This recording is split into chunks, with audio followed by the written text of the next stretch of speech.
انا مزه، انا حلوه. ايه ده؟ ايه الخرا ده؟ كابتن حازم، كابتن عبد الحليم، كابتن محمد صلاح، كابتن مدحت، كابتن ايمن. مفيش زملكاويه في مصر اكتر من دول. فانتوا هتبقوا بتلعبوا في الملعب.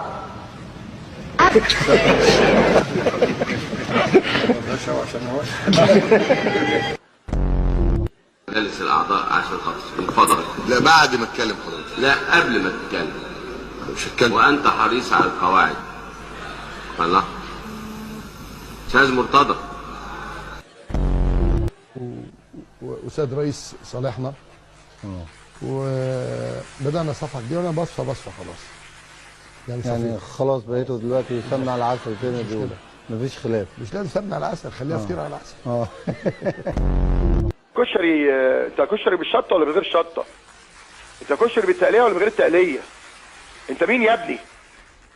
انت مين اللي بتتكلم عن الزمالك؟ انت ولا حاجه. امال لو اسمك حاجه غير كشري كنت عملت فينا ايه؟ امال لو كنت اسمك كباب ولا طرب حاجه اغلى ولا جمبري ولا استاكوزا؟ انت كشري.